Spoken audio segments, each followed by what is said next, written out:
pero son temas que es importante tenerlos en la mente y reflexionarlos. Miren, estos son algunas de las enfermedades que los roedores nos pueden transmitir directa o indirectamente, como son los hantavirus. La leptospirosis es la enfermedad que les comento de que puede contaminarse los alimentos, sobre todo los alimentos enlatados o los alimentos en Tetra Pak que están almacenados y guardados en los CEDIs, ¿no? O los centros de distribución, así se les llaman CEDIs, de las grandes tiendas de autoservicio, por ejemplo. Si se contamina de ratas, si no hacen un control y un buen manejo de plagas, pues puede haber contaminación con heces y con orines y esos alimentos llegar al cliente final y el cliente final contaminarse de leptospirosis y terminar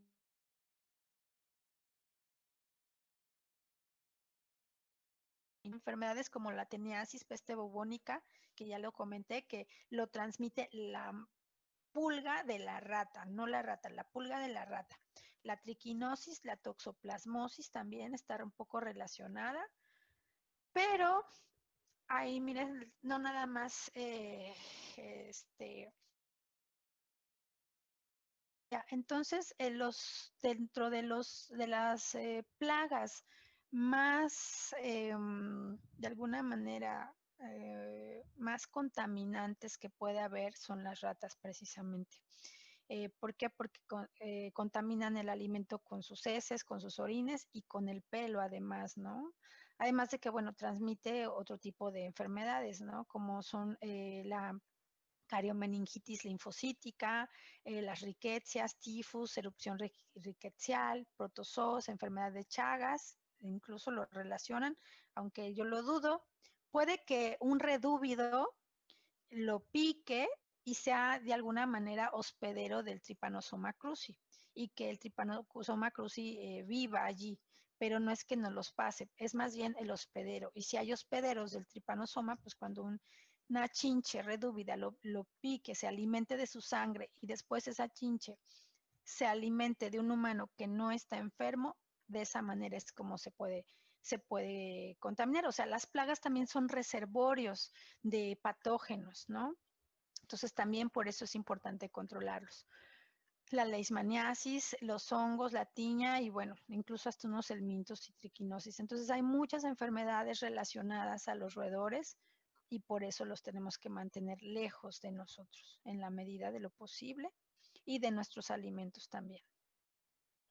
Bueno, los roedores más comunes para que los vayan conociendo, los que generalmente vamos a ver y a conocer y a tener contacto quizá en algún momento de nuestra vida son este tipo de roedores, son los más relacionados a las áreas urbanas, es la rata noruega, que su nombre científico es Ratus norbergicus, y es precisamente la que está relacionada a la peste bubónica. La Ratus norbergicus. Está la rata negra o de tejado, Ratus ratus, y el ratón casero Mus musculus. Estas tres especies de roedores son los que están muy relacionados con los ambientes urbanos. La noruega es prácticamente la rata que vive en las alcantarillas, las que conocemos como rata de alcantarilla. Y las otras generalmente anidan en las partes altas, en bodegas, en tejados, ¿no? Ahí es donde les gusta estar. Y el ratón casero puede anidar donde menos se les pueda imaginar, en un cajón, en una caja de zapatos, no necesita mucho espacio, son muy pequeñitos. Bueno, también tenemos otro tipo de organismo, nos regresamos a los insectos. Vamos de lo más importante, digamos, de lo más importante, de lo más grave, a lo, digamos, no es que no sea importante, sino que de menos gravedad, ¿no? Por decirlo así. Las cucarachas, bueno, también son unos insectos que están muy presentes en las cocinas y de las casas, de los restaurantes, de los hoteles, muy relacionado a nosotros, ¿no? A las áreas donde nosotros estamos. Perdón. Bueno, en el caso de lo que es la importancia de las cucarachas relacionadas a la salud es que son vectores mecánicos, es diferente a los vectores de mosquito.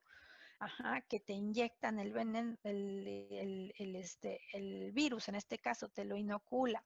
Ajá, igual que la chinche redúvida, te inocula el tripanosoma. En este caso es mecánico, va de un lugar contaminado a un lugar que no lo está. Y cuando nosotros comemos nuestros alimentos contaminados, es como nos transmite los patógenos, ¿no? Se estima que existen más de 3.500 especies alrededor del mundo de cucarachas, de las cuales solo 12 se consideran plagas urbanas, siendo las de mayor importancia la cucaracha alemana, que es la que está en las cocinas, que es una chiquita, que se llama Blatella germanica. Está la cucaracha eh, americana, que es la grande que vuela, que a todos nos da miedo. Bueno, esa es Periplaneta americana. Y tenemos Blata orientalis, que es una que tiene los ojos así rasgaditos. No, no es cierto. Se llama orientalis porque es originaria de allá de Oriente, pero también está presente ya acá en América, pero se le llama así porque se descubrió allá. Debido a los hábitos de las cucarachas, esta plaga aprovecha los restos de la comida, comen en la basura básicamente o en las coladeras. Entonces se quedan en las cocinas, en la basura, en drenajes, incluidos los sanitarios también. Salen en la oscuridad a buscar alimento y a su paso pues contaminan. Si andan en el baño, pues probablemente puedan caminarles por su cepillo de dientes y si salen de la coladera, imagínense cuántas bacterias y cuántos virus puede haber en una coladera. Y si sale del fregadero, porque generalmente van en la tubería, o si sale de la coladera del baño y van caminando y les caminan por su cepillo de dientes, por sus cosas personales, pues imagínense cuántas enfermedades no les pueden transmitir mecánicamente estos animalitos. Si están en la cocina, pues olvídense, ¿no? Las frutas, lo que dejamos sin tapar, ¿no? Por eso todo lo tenemos que tapar. Acuérdense de las moscas también, ¿no? No solo de las cucarachas, hay que cuidarnos de todo. Bueno, hay 4 especies, las más comunes que vamos a encontrar en las áreas urbanas, que es la cucaracha alemana, la cucaracha americana, la de raya café y la cucaracha oriental. Ahí están, miren, las 4. Bueno, no puse fotos porque sé que luego hay gente que es un poquito susceptible a ver insectos, entonces no quise poner ahí las fotos de cada especie de cucaracha porque entiendo que el quórum es diferente al que normalmente tengo, que son controladores de plagas o saneadores ambientales, que ellos siempre están en contacto con los insectos, entonces no les causa ningún ¿cómo decirlo? Ninguna animadversión, ¿no? O ningún efecto, digamos, pues negativo, ¿no? Pero ya para otro tipo de forums, ¿no? O de quórum más bien, que, que no está acostumbrado de repente a tener contacto con los insectos, de repente verlos sí puede tener un efecto un poco impactante. Entonces, por eso no puse aquí de repente algunas fotos de ellas, porque no son tan lindas tampoco. Entonces, para evitarnos ahí malos ratitos. Frente a la contingencia generada por el SARS-CoV-2 o el coronavirus o el COVID-19, que ya tiene varios nombres, ¿no? Vectores mecánicos o forentes, así se le llama, forentes a los vectores mecánicos. Un forente podría ser una cucaracha, una mosca, un roedor, ¿no? ¿Qué más se les ocurre? Una hormiga incluso, aunque así de chiquita como la ven, hay unas hormigas que se ha comprobado, se hicieron unos estudios donde estaban en unos laboratorios, se metieron a las cajas de Petri buscando comida y contaminaron cultivos de pues que se tenían ahí estudiando, ¿no? En un laboratorio y contaminaron los cultivos de unos a otros. Entonces, causan ese tipo también de daño y así como pueden hacerlo en un laboratorio, lo pueden hacer también en su casa. Llevar de áreas sucias, contaminación a áreas limpias. Entonces, como las cucarachas son un factor importante debido a su papel en la dispersión de diversos patógenos, bacterias, algunos virus, endoparásitos y hongos, todo eso llevan en su cuerpo. y bueno, pueden estar en casas habitación, en oficinas, hoteles, restaurantes, comercios, industria de alimentos, por supuesto que van a estar allí, entre otros lugares, ¿no? Que a veces ni nos imaginamos. Bueno, las cucarachas fácilmente pueden alojarse en grietas, hendiduras de instalaciones y muebles, en cocinas, drenajes, sobre todo la cucaracha americana, donde se encuentran obviamente pues condiciones favorables y de cercanía a sus fuentes de alimentación, porque se alimentan a veces de las heces, ¿no? De fecales. Eh, entonces, pues imagínense la cantidad de patógenos y de bacterias, de virus y de todo que pueden acarrear en su cuerpo, ayudando pues obviamente a que los patógenos vayan contaminando, o digamos, otras superficies que no estaban contaminadas. Entonces, ayudando a que los patógenos acarreen mecánicamente y contaminen superficies, alimentos obviamente también, y de allí pasen estos a las personas. O sea, si tocamos las superficies contaminadas, como en el caso del COVID, por ejemplo, si desinfectaron o si en teoría el lugar está de alguna manera libre según de COVID o no sabemos, ¿no? Y de repente tenemos plagas, tenemos cucarachas y resulta que hubo un estudio que se hizo donde las heces de las personas contagiadas de COVID llevan virus. Entonces, si ya salen las cucarachas de las aguas negras, de los drenajes, donde pues se contamina, se revuelve ahí todo de todos y de gente obviamente que está enferma de COVID, ¿no? Pues imagínense, una cucaracha sí puede transmitir mecánicamente de zonas contaminadas a zonas no contaminadas. Entonces, sí hay probabilidades de eso. Por eso es que las plagas es bien importante controlarlas. Entonces también pueden contaminar el alimento de los animales, de nuestras mascotas, y no necesariamente transmitirles COVID, pero transmitirles otro tipo de enfermedades y que pueden ser graves y hasta mortales, como es el caso del COVID, por ejemplo, ¿no? O la tifoidea, en algunos casos que es mortal para los niños, sobre todo los niños menores de 1 año, que gatean, ¿no? Y que andan, que son mucho más propensos a tener una enfermedad gastrointestinal, porque como están gateando, ponen las manitas en el suelo andan los roedores, en el suelo andan las plagas, las cucarachas, y ya se imaginarán lo que puede pasar, ¿no? Si no hacemos limpieza. La limpieza también es súper importante, no solamente el tema del control, de llamar a un controlador de plagas, sino lo más importante es el orden y la limpieza para que no haya plagas en un lugar. Actualmente diversos investigadores analizan el posible papel que pueden jugar las cucarachas en la transmisión mecánica del COVID. O sea, ya se está estudiando y es muy seguro que se dé. Y bueno, pues ya se demostró que también, eso sí se sabe, que el virus puede permanecer activo en superficies por muchas horas. Por ejemplo, en 4 horas en cobre, 24 horas en cartón, 72 horas en plástico. ¿Qué no tenemos de plástico en la casa? Si llega cosas del súper contaminadas y todo está cubierto de plástico y no tenemos la precaución de lavarlo con jabón o desinfectarlo con cloro, y lo tocamos y luego nos tocamos a nosotros o las dejamos allí y tenemos cucarachas y esas cucarachas de repente pasan por esos eh, mm, alimentos que compramos en el súper y empieza a contaminar pues toda la cocina porque caminan por toda la cocina. Entonces, sí es importante tomarlo en cuenta el tema también de los tiempos que dura el virus sobre las superficies, porque eso también les da tiempo a las plagas a irlo diseminando hacia zonas donde no había virus en este caso, ¿no?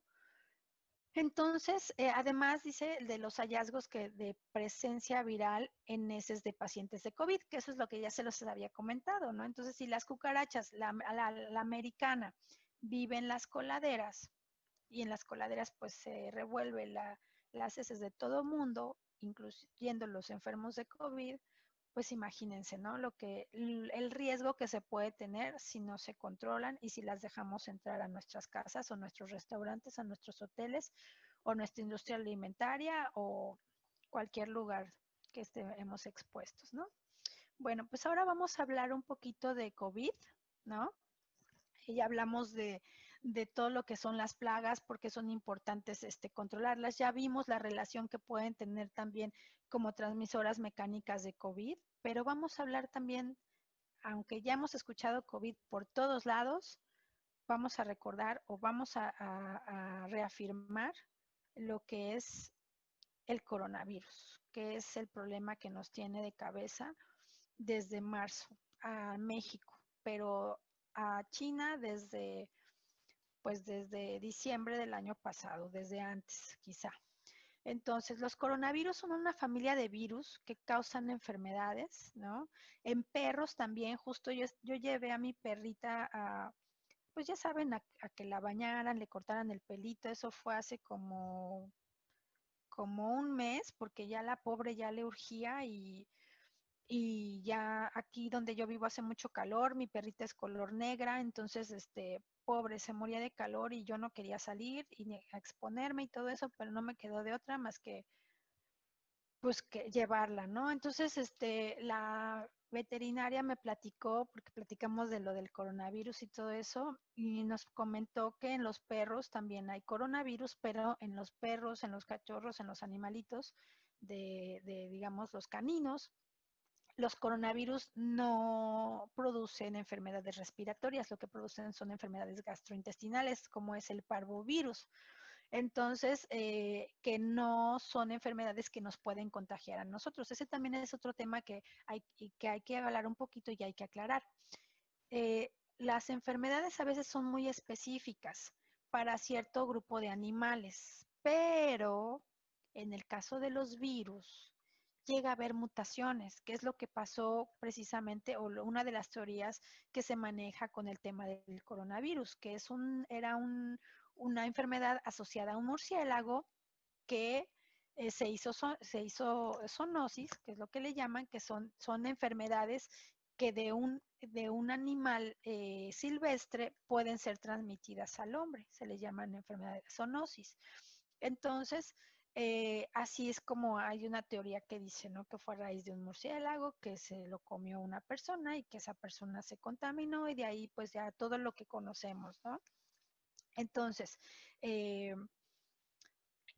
los coronavirus, en este caso, en el caso de los humanos, las enfermedades que producen son enfermedades respiratorias, a diferencia de los perros que son gastrointestinales. Entonces, es desde el resfriado común hasta enfermedades respiratorias más graves, como es el que tenemos ahorita, el SARS-CoV-2, y circulan entre humanos y en animales, lo que les estaba diciendo. En este caso se trata del SARS-CoV-2, apareció en China en diciembre pasado y provoca una enfermedad llamada, que le llamaron COVID-19, porque se presentó en el 2019, que se extendió y está extendida ya por todo el mundo.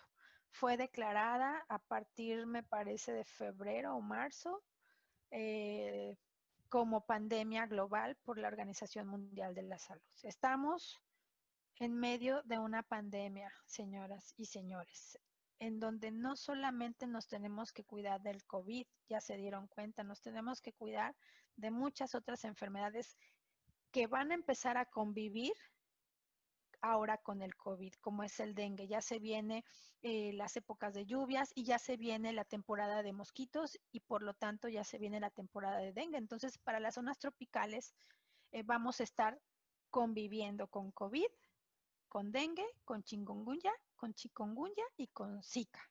O sea, para que se den una idea de cómo esto toma mucho más relevancia, porque en zonas de nuestro país vamos a estar lidiando y sobreviviendo, ¿no?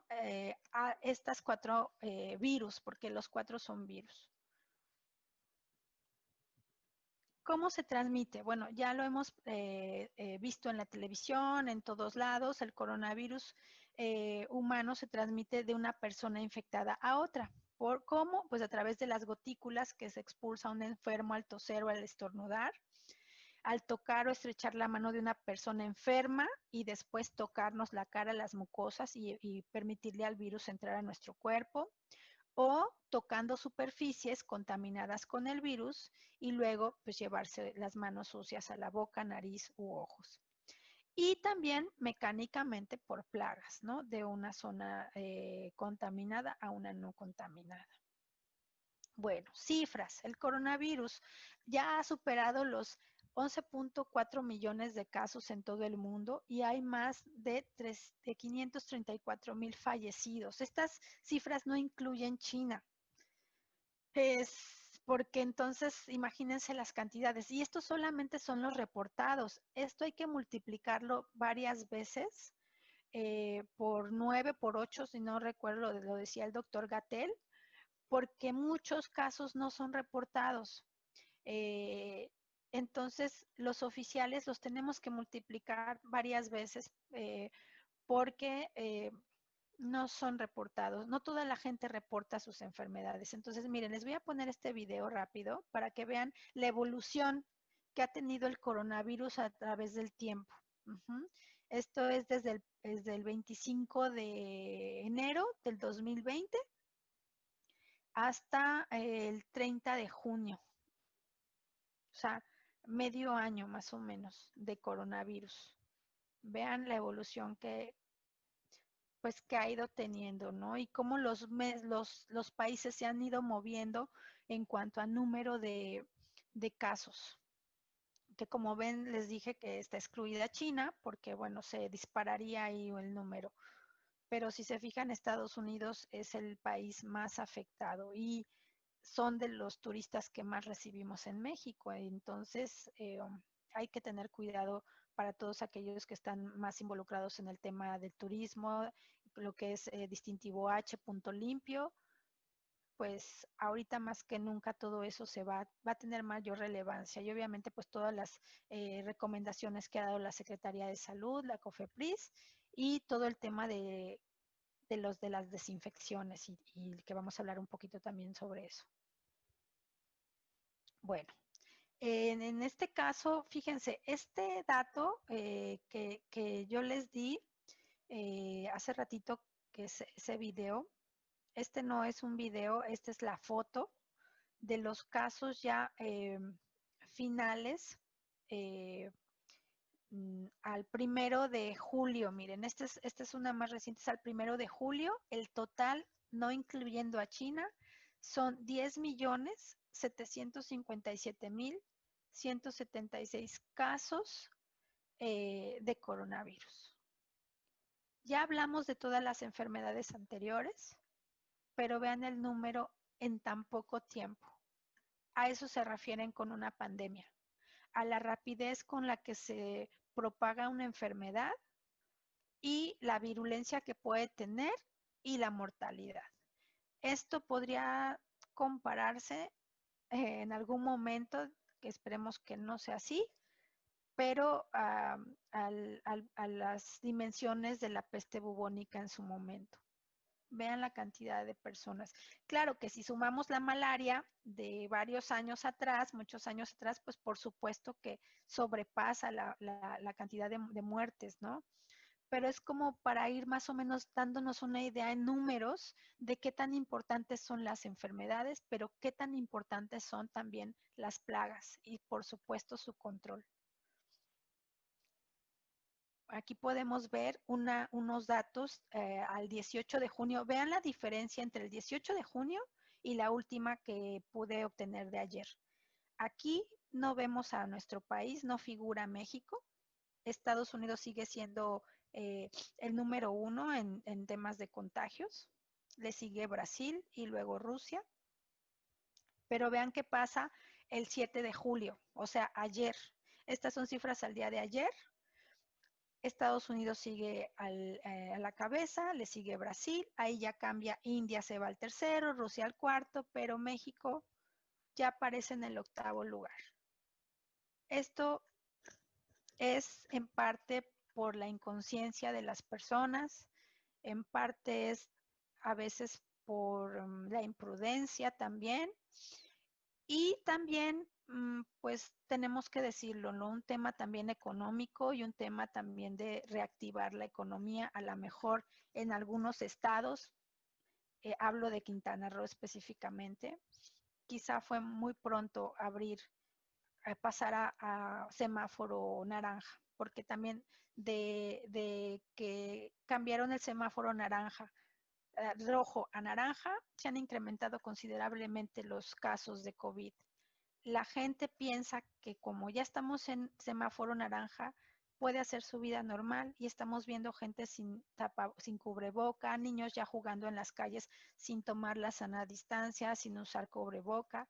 Eso pues ha reactivado el número de contagios, el aumento en el número de contagios y esto pues está siendo un poquito alarmante porque pues por lo que ustedes ya conocen todos, ¿no? Del tema de COVID. Entonces, México ya figura y bueno, tenemos que hacer conciencia en que estamos saliendo a la calle en semáforo naranja, algunos estados, pero todavía con la pandemia. El virus no se ha ido, el virus sigue allí y sigue siendo un riesgo para todos.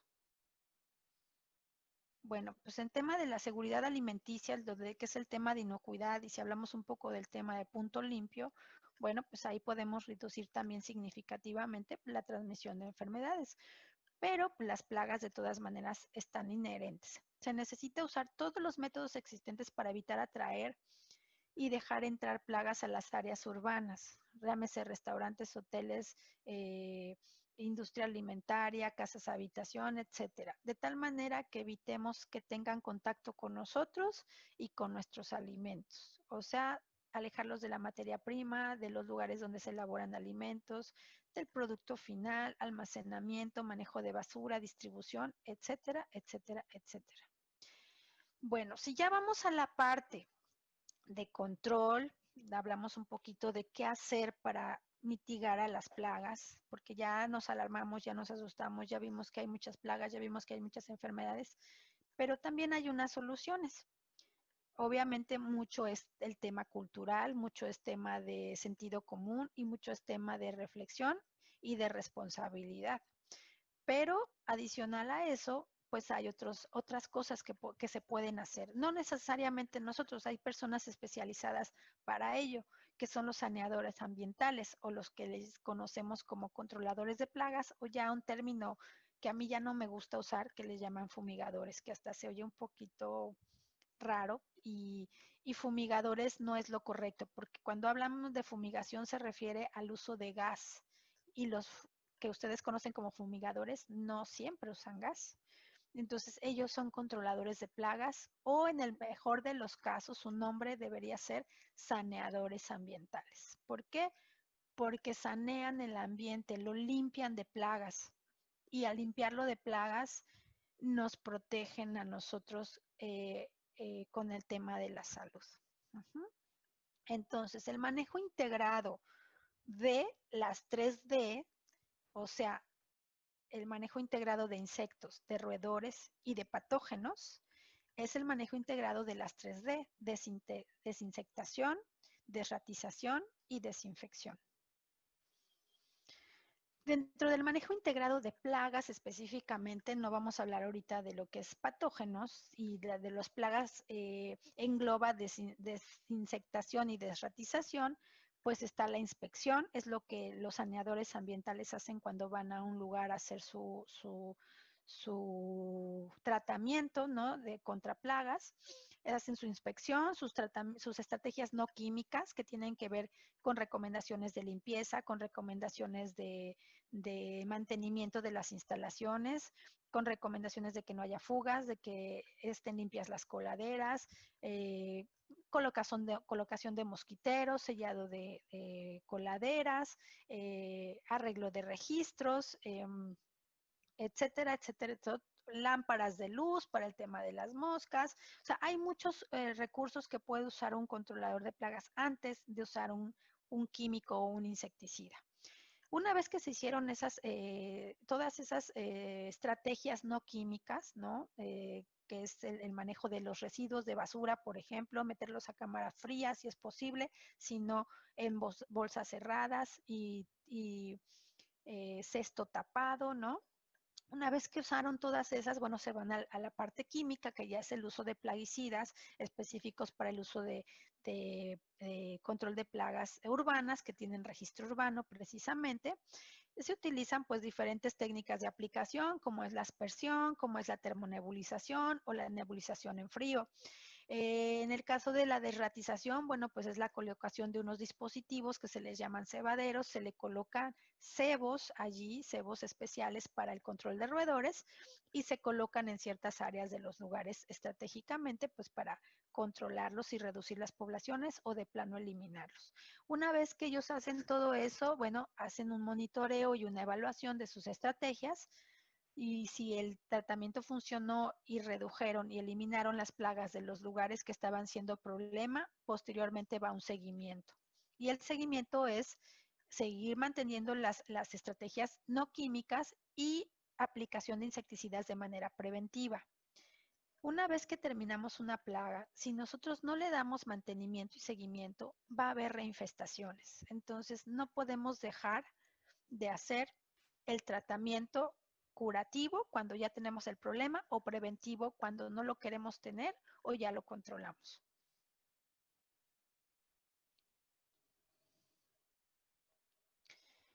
Bueno, el manejo integrado de plagas, en el caso ya de lo que ellos hacen, es la selección adecuada, la integración e implementación de todas las estrategias, todas las que puedan haber, sobre una base de predicciones de las consecuencias económicas, ecológicas y sociales. Y dentro de las sociales, obviamente, se encuentra la salud, que es lo más importante.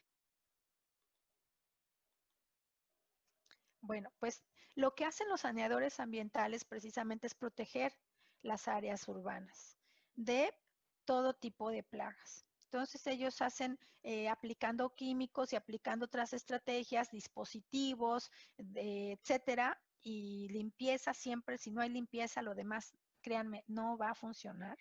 La limpieza y el orden es básico. Ellos hacen una protección y eso azul que se ve ahí es como una protección precisamente para evitar que las plagas entren y ocasionen todo lo que ya les platiqué anteriormente.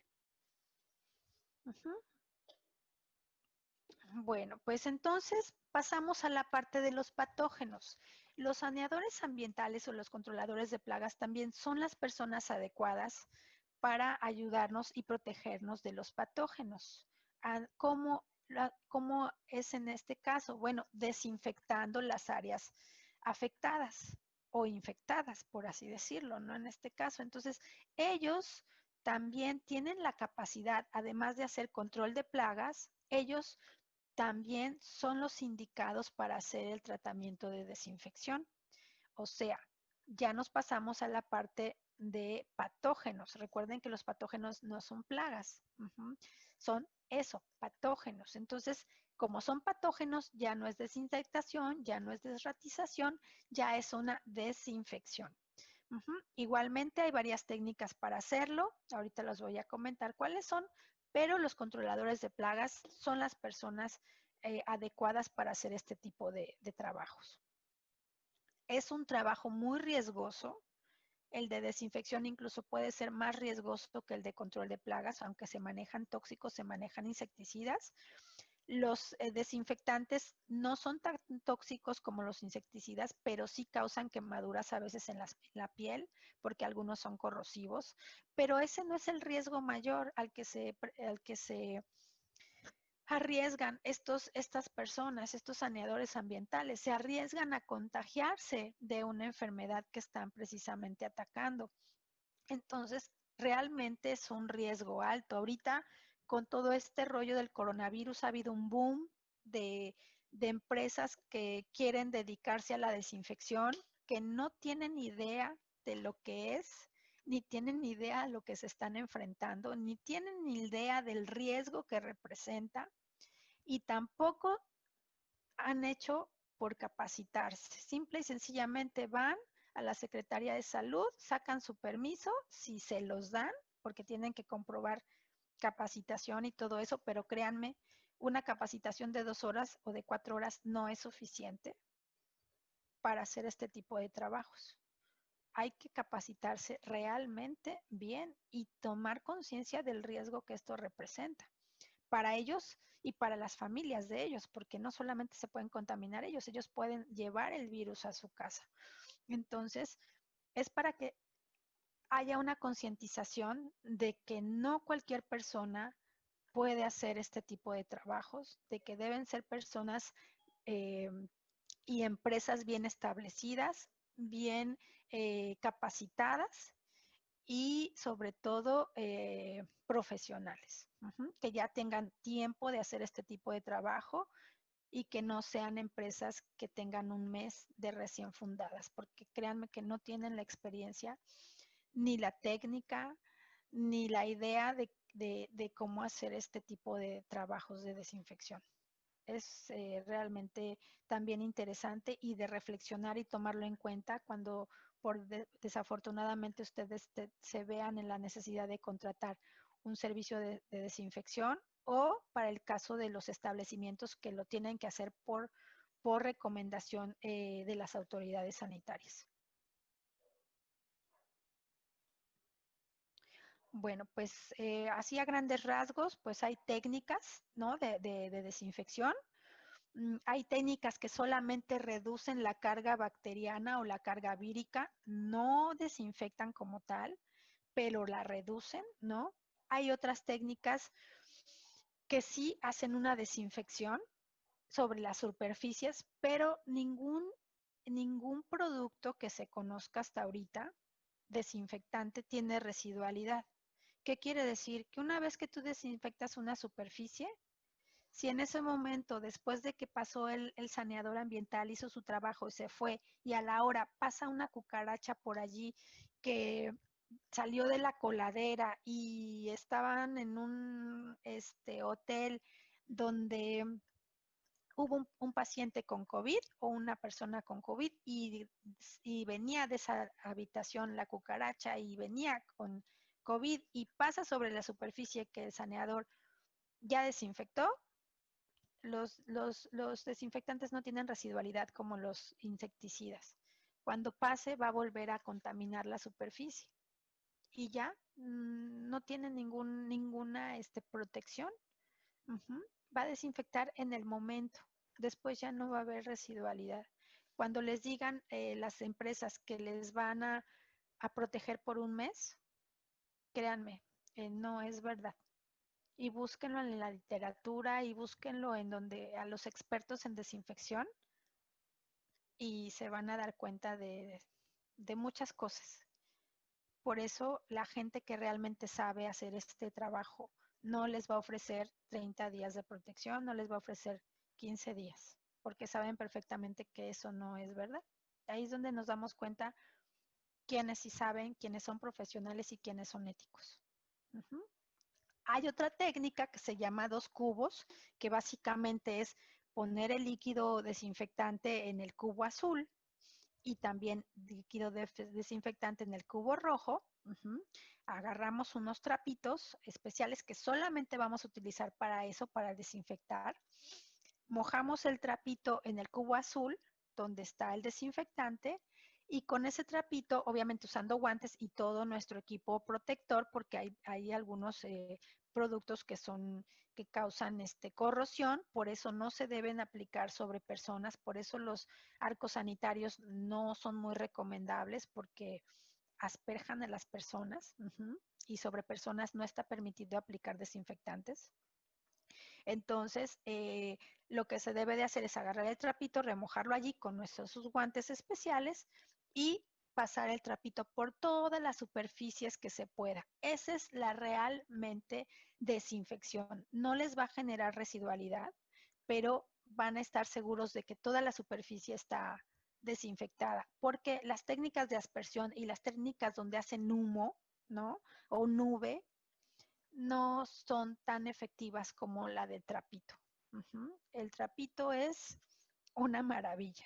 Y obviamente, pues el lavado de manos con jabón, porque el jabón destruye la capa de lípidos del virus y lo desactiva.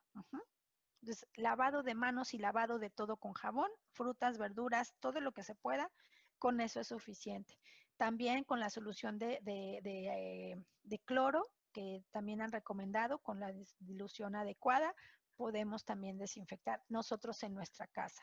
Ya para otro tipo de lugares sí hay productos especiales y técnicas diferentes, ¿no? De acuerdo a las circunstancias que se presenten.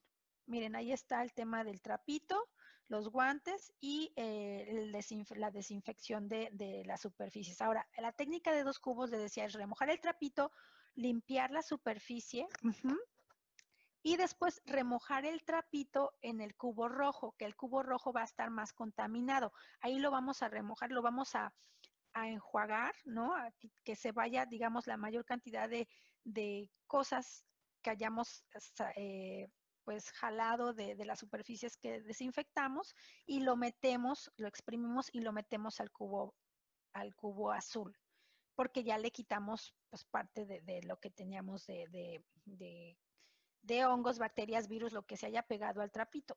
Bueno, agarramos ese trapito, el mismo trapito y volvemos a desinfectar. Y así, igual, lo enjuagamos en el cubo rojo. Al final el cubo rojo es el que se va a llevar, digamos, aunque tiene desinfectante y los va a desactivar y todo eso, ahí es donde se va a quedar, digamos, toda la suciedad y todas las bacterias y virus muertos y desactivados. Y menos cantidad en el cubo azul. Esa es la técnica de los 2 cubos, así se le llama. Bueno, entonces, para terminar y ir cerrando, héroes sin capa. No solamente son los médicos, héroes sin capa también son los controladores de plagas, los saneadores ambientales, que están de alguna manera arriesgando también su vida en pro de reducir significativamente pues las concentraciones de virus y los contagios, ¿no?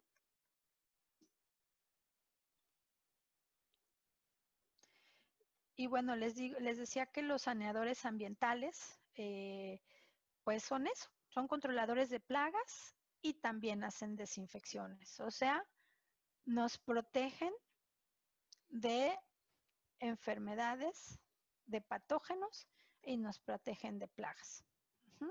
Entonces yo creo que es importante darle su lugar, darle su importancia, darle la importancia al control de plagas y a la desinfección, perdón, y bueno, eso es porque les puse esa canción porque es la presentación de los saneadores ambientales, que son personas que realmente hacen un trabajo heroico, ¿no? Si lo vemos así, con todo lo expuestos que estamos a plagas y enfermedades, ellos hacen un trabajo heroico también. Y creo que es importante darles su lugar en la sociedad, en lo importante que es para la salud pública, su existencia, ¿no? Y su labor, y también tomar esa conciencia, ¿no? De que los presupuestos para control de plagas y desinfección no se deben escatimar, señores. Es una parte crucial para mantenernos con salud y libres de enfermedades. Así que vayan pensando en eso, vayan reflexionando que este tipo de personas, este tipo de héroes sin capa, tienen una gran importancia en nuestra sociedad.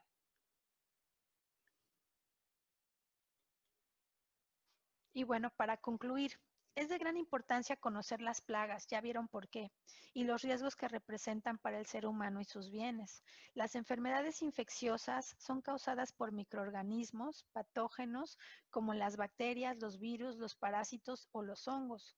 Estas enfermedades pueden transmitirse directa o indirectamente de una persona a otra o por un vector o estar en contacto con áreas infectadas, o sea, también transmitir mecánicamente. La zoonosis, que ya se las comenté, son enfermedades infecciosas en los animales que pueden ser transmitidas al hombre. El coronavirus sin duda llegó a cambiar la forma de vida de nosotros, de la población mundial, y nos ha llevado al confinamiento por varios meses. El número de contagios y mortalidad de esta enfermedad Es el motivo por el cual fue declarada como pandemia por la OMS. Ya vimos todo lo que representa el coronavirus, el riesgo en el que estamos, ¿no? El manejo integrado de plagas es la forma más completa y profesional de solucionar los problemas de plagas, que acompañado de la desinfección son ahora una de las actividades clave para combatir y reducir los contagios por COVID-19. La capacitación y actualización constante nos da la oportunidad de ampliar nuestros conocimientos, convivir y compartir experiencias con otros participantes y dar a conocer la importancia de los saneadores ambientales profesionales. Importante, verificar que la empresa de control de plagas y o desinfección cuente con licencia sanitaria y de desinfección, tanto para control de plagas como para desinfección, así como capacitaciones y certificaciones en manejo integrado de plagas y, por supuesto, en desinfección. Hay mucho charlatán ahorita, hay muchas empresas emergentes que no tienen la experiencia, que no tienen el conocimiento, ni la responsabilidad, ni la ética y ni la seriedad que se debe para combatir el coronavirus. Así que para que lo tengan en cuenta. Bueno, pues con eso terminamos la capacitación de hoy. Yo espero que las expectativas que hayan tenido al respecto de ella hayan sido cubiertas, ¿no? Espero que así sea. También espero que el objetivo haya sido logrado, que es entender la importancia del control de plagas en estos tiempos de coronavirus, ¿no? De COVID-19. Y bueno, la importancia de la desinfección, de la desratización, perdón, desinsectación, desratización y desinfección por parte de los saneadores ambientales, por supuesto. Y bueno, pues vamos a dejar un momento para preguntas y respuestas. Muchísimas gracias, Erika. Fue una plática muy interesante. Hoy en día, en los tiempos del COVID, es súper importante tener claros los conceptos que nos has mencionado a lo largo de la plática. En lo personal, te agradezco mucho, aprendí mucho el día de hoy. Y bueno, por aquí tenemos una pregunta.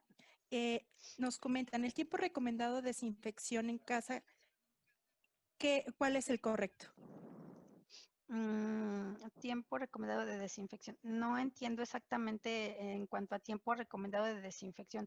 Yo les comenté que una vez que se hace una desinfección o algo que le llaman sanitización, la sanitización es un término anglosajón, no es un término, digamos, de la lengua española, es un anglicismo de sanitización, ¿no? En este caso, la sanitización se le llama a reducir la carga vírica o la carga bacterial, no es una desinfección como tal. Una desinfección es eliminar de una superficie hongos, bacterias y virus y otros microorganismos, pero eso solamente va a durar mientras tú mantengas limpio el lugar. Si entra un organismo contaminado, llámese persona, llámese mascota, llámese plaga, en ese momento pierde totalmente el grado de libre de COVID. Obviamente si viene infectado de COVID, ¿verdad? Si viene infectado de otra cosa, bueno, pues se infectará de otra cosa, pero no hay residualidad en el caso de los desinfectantes. Muchísimas gracias, Erika, por tu respuesta. Esperemos que haya quedado claro para la persona que nos la hizo. De cualquier forma, pues cualquier otra duda, aquí estamos en el chat. No sé si tengan por ahí alguna otra duda. No aparecen más dudas en el chat.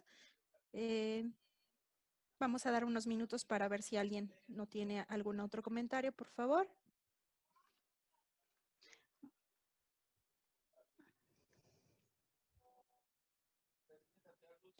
Pues mira, estamos revisando el chat, Erika, y muy gustosos porque tienes puras felicitaciones.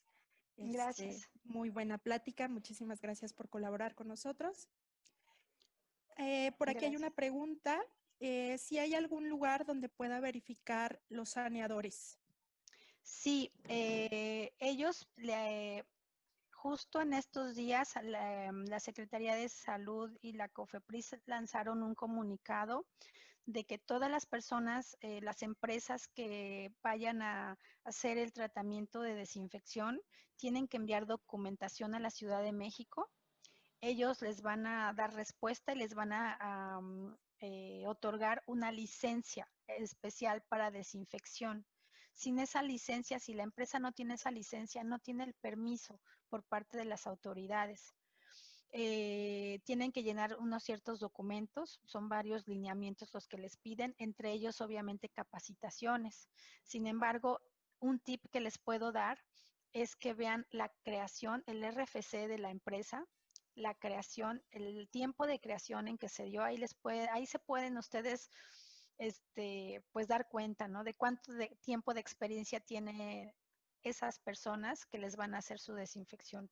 Váyanse con personas, con empresas que ya sean de tiempo, que tengan experiencia en esto y no personas que estén intentando, digamos, abrir un nuevo negocio aprovechando la situación.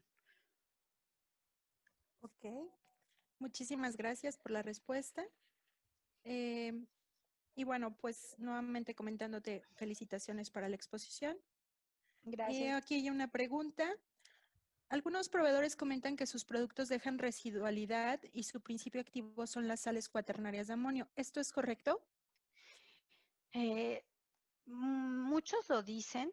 Es cuestión de que chequen la ficha técnica y que mencione ahí la residualidad, pero en los cursos que yo he tomado, porque me metí a cursos de desinfección, dadas las circunstancias, y para poder también dar este tipo de capacitaciones, no hay una gran residualidad. Pueden ser horas, puede ser un día, pero siempre y cuando el lugar se mantenga limpio. Si llega un agente patógeno al lugar, ya pierde su grado de esterilización, por así decirlo, de grado de libre de patógenos, ¿no? ¿Por qué creen que en los hospitales, después de cada operación, sobre todo si hubo un tema de temas infecciosos, desinfectan inmediatamente todo después de cada operación? Porque si realmente tuvieran residualidad los desinfectantes, no tendrían por qué hacerlo cada rato.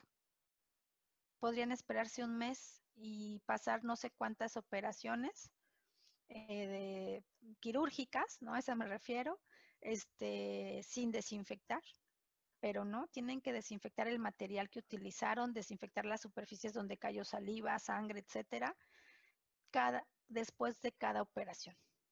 ¿Por qué? Porque hay riesgo de contaminación para quienes operan y para el próximo paciente. Entonces, si realmente los desinfectantes tuvieran residualidad, no tendrían que hacer eso. Los médicos, ¿no? En este caso, que son de lo que estamos hablando ahorita, ¿no? Entonces, hay residualidad o hay, digamos, efecto, pues mientras no haya un patógeno otra vez que contamine. Te desinfecta en ese momento, pero no hay residualidad. Por ejemplo, el alcohol. Cuando tú te desinfectas una herida o desinfectas una superficie, se evapora y se va el efecto. Igual el cloro puede quedarse ahí un poquito de tiempo, pero igual deja de tener efecto pues en cuestión de minutos, de horas, ¿no?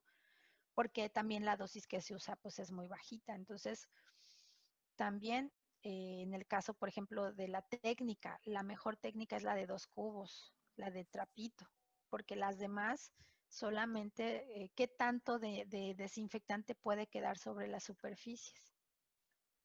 Si es una nube, no es un, no, después de la del trapito, la mejor es la aspersión con esa bomba que vimos en la foto, porque deja una gota gruesa y escurre sobre la superficie. Pero una nebulización o termonebulización no tiene una residualidad, nada de residualidad sobre superficies. ¿Qué tanto se puede quedar en la superficie el humo o la nube? Es realmente muy bajo el porcentaje. Muchísimas gracias, Erika. Por acá otra pregunta. Comentan que si cuando se hace la sanitización no hay riesgo de contaminación si cae sobre los alimentos, ya que se han visto en videos de apertura donde aparece que el producto cae sobre el alimento.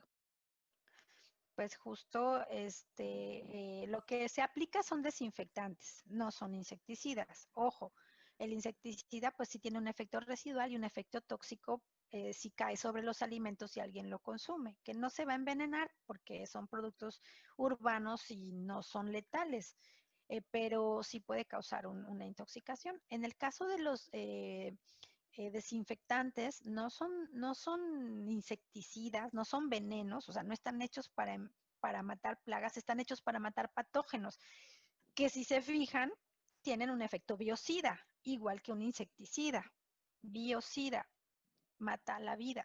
Ajá. Entonces, pareciera que no son tóxicos, pero sí lo son, porque matan bacterias, matan virus.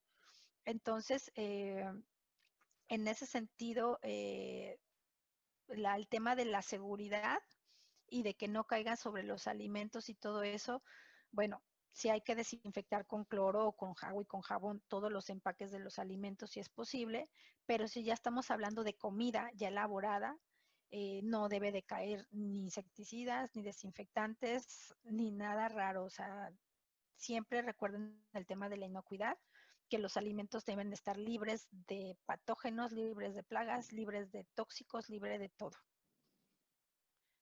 Entonces, Muy eso que tú dices de lo de la aspersión y todo eso, bueno, se tiene que meter los alimentos o tapar los alimentos para que no caiga directamente en el pan, directamente en la sopa, directamente. Si cae sobre la fruta, bueno, pues hay que darle una lavada con agua y con jabón. perfecto. Muchas gracias, Erika. Otra pregunta. Nos comentan dónde se pueden encontrar el listado de productos autorizados para sanitizar. Hay una lista, la pueden encontrar. No lo tengo ahorita a la mano, pero sí sé que hay una lista. Se pueden meter a COFEPRIS, a la página de COFEPRIS, la Secretaría de Salud, y pueden buscar en internet, luego googleenlo, lista de sanitizantes autorizados. Generalmente la referencia es EPA. La EPA es como la COFEPRIS en Estados Unidos. Y como de repente la COFEPRIS más bien no regula los desinfectantes. Los desinfectantes no están regulados como un insecticida. La COFEPRIS no los regula en este caso. Solamente se tiene de los desinfectantes la hoja de seguridad y la ficha técnica, pero no tienen un registro COFEPRIS. El que les diga que usa un desinfectante con registro COFEPRIS, tache. No es una empresa profesional, no son personas que conocen del tema, porque ningún desinfectante tiene registro COFEPRIS, porque COFEPRIS no los regula. En el caso de Estados Unidos, quien regula esos químicos es la EPA, que es el similar de la COFEPRIS en México. Entonces, por eso muchos dicen, ¿tiene registro EPA el desinfectante? Bueno, es una referencia de otro país, pero en México no están regulados con un registro, en este caso sanitario, por ejemplo, ¿no? Entonces, si hay una lista, la pueden googlear y también seguramente ya cuando todos los saneadores ambientales, controladores de plagas o empresas de desinfección hagan sus trámites, muy probablemente el gobierno federal sacará una lista de quienes cumplen con todos los requisitos que ellos están solicitando para permitir dar esos servicios, asegurándose de que pues, sea gente bien establecida, gente capacitada, con cierta experiencia, etcétera, etcétera, etcétera. Ok, muchas gracias. Aquí hay otra pregunta. Dice que si se puede compartir la presentación, si no la vas a compartir. No la vamos a compartir porque viene la marca de la empresa y es política Ok, interna. perfecto. Pues ya quedó muy claro. Otra pregunta dice, hay varios productos que dicen ser orgánicos según estos productos, se pueden aspersar sobre alimentos preparados. ¿Eso es correcto? Sí, hay productos que dicen ser de origen orgánico, de cítrico sobre todo, pero yo sinceramente evitaría que cayeran sobre los alimentos. La verdad, si ya el alimento está contaminado, mejor tíralo. No tiene caso, eh, bueno, primero no tendría por qué caer en los alimentos, primero, porque esa es una contaminación, independientemente, aunque sea un desinfectante, porque nos hace daño a nosotros. Nosotros ni se permite que nos caiga en la piel, menos tomarlo o comerlo. Entonces, no es Muy bien. recomendable que caiga sobre el alimento, aunque sea orgánico. No. Bueno, Y bueno, pues sigan las recomendaciones de las autoridades, por favor, cuídense mucho, usen cubreboca cuando salgan a los lugares que tengan que salir, banco, súper, etcétera. Lavado de manos siempre que lleguen, todas las medidas, ninguna es exagerada, créanme, ninguna es exagerada y nada vale la pena arriesgar la vida por salir porque ya estamos cansados de estar encerrados. Créanme que no lo vale. Es mejor ahorita cuidarnos mucho y evitar ser parte de las estadísticas. Y pues eh, muchas gracias a todos. No sé si haya más muchísimas preguntas. gracias.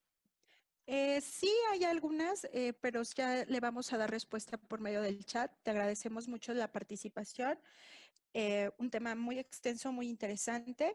Y pues bueno, a nuestros asistentes los convocamos nuevamente. Si no han dejado sus datos, por favor, dejarlos su nombre y su correo electrónico, pues para hacerles llegar la constancia correspondiente. Nuevamente, muchísimas gracias, Erika. Y pues esperemos que no sea la última vez que nos colabores. Los invitamos a que también sigan pendientes de la página de los siguientes webinars. Por